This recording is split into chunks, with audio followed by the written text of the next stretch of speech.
Some folks get lakefront property in peace. I got Carolyn.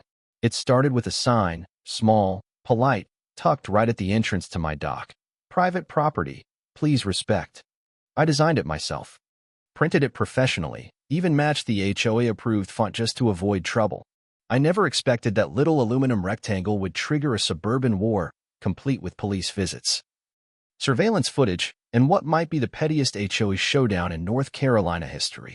My name's Ben, 32, graphic designer, former city dweller turned small-town dreamer. I've been grinding away in Charlotte for almost a decade, crazy hours, shared apartments, and bad Thai food at my desk, just to save up for a place that felt like mine. When I finally found this lakeside cottage in Maple Hollow, it felt like fate. Morning coffee on the dock. Paddleboarding at sunset. Neighbors who waved but didn't talk too much. Heaven. Then came Carolyn. She was the HOA president. 60-ish, frost blonde, always wore pressed slacks, and walked like the sidewalk belonged to her. Claimed her husband started the HOA before he passed. And she was just keeping his dream alive. Except his dream apparently included dictating the height of mailboxes, the shade of seasonal wreaths, and whether or not you could have a garden gnome. I wish I were kidding. She showed up less than a week after my sign went up. You're in violation of aesthetic standards, she said, clipboard in hand, her eyes scanning like a hawk. That sign is disruptive. Disruptive how? I asked, genuinely confused. It sends the wrong message, she said. We encourage community here, not territorialism. I kept my tone calm. Ma'am, people have been using my dock like it's a public pier. Teenagers partying at night, folks launching kayaks at 6 in the morning, someone even cracked a railing. I'm just trying to set a boundary. She gave this tight little smile that didn't reach her eyes. Well, boundaries don't always look very neighborly. I suggest you remove it before it becomes a problem. It already was a problem. And I wasn't going to let some self-appointed lake sheriff tell me what I could do with my own property. The first violation notice arrived 2 days later. $200 fine for an unauthorized visual element on HOA-controlled waterfront space, and a daily $50 fine if I didn't take the sign down. I flipped through the HOA handbook. No mention of private dock signage anywhere. Not in bylaws. Not in the amendments. I even cross-checked the footnotes. So I emailed her professional, polite, with citations. No response. Instead, she doubled down. Started parking across the street from my place at odd hours. I'd catch her staring through binoculars like she was watching a wildlife documentary called Ben, the Rogue Dock Owner. Then came anonymous complaints to the city, noise violations, visual obstructions, even a totally bogus claim that I was harassing kids. That's when I got serious.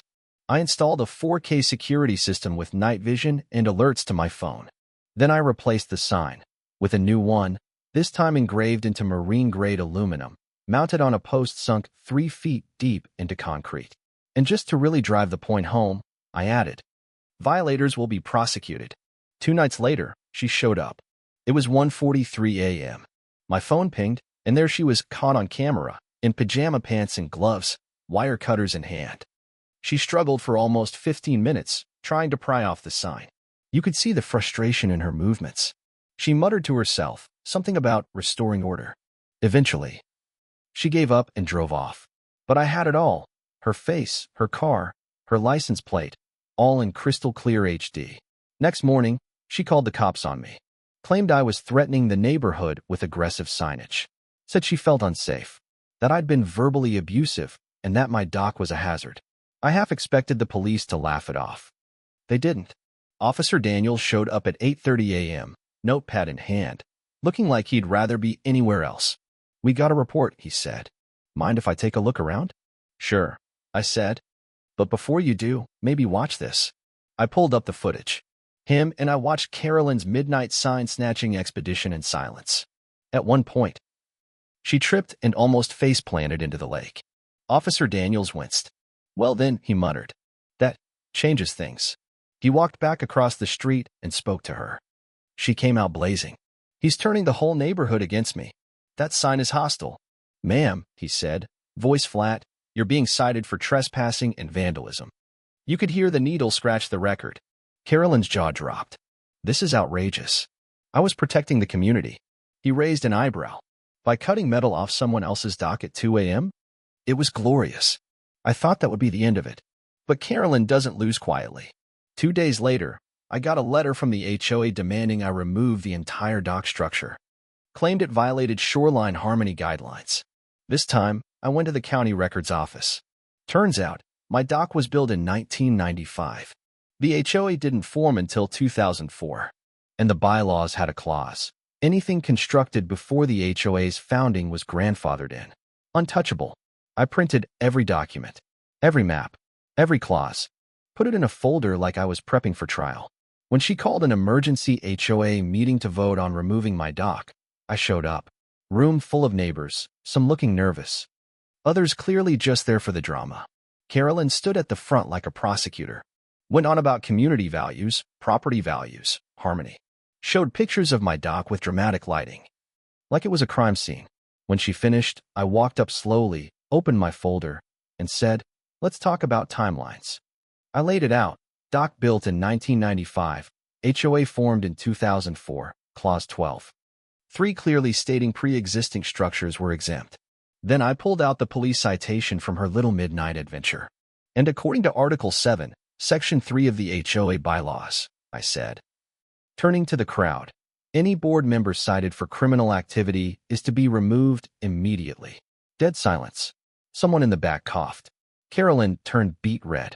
That doesn't apply here. She snapped. This is political. No, said Mr. Aldridge, a retired attorney and longtime resident. It's procedural. The vote wasn't even close. 6-1.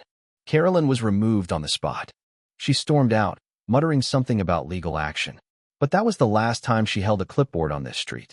She lingered for a bit, glared at me during trash pickups, left passive-aggressive notes in neighbor mailboxes. But the neighborhood was done. They'd seen her for what she was. She put her house up for sale 3 months later. Took a loss. Moved to Florida. And me? I still have my dock. My sign. My peace.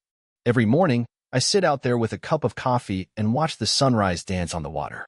And I think about boundaries, not just the physical ones, but the ones you set with people. The ones you fight to protect when someone thinks they're entitled to your space. So, let me ask you, have you ever had a neighbor cross the line? What would you have done in my shoes? Comment below and let's talk about it. Because sometimes, protecting your peace means building the kind of boundary no Karen can cut through. And trust me, I've got the footage to prove it.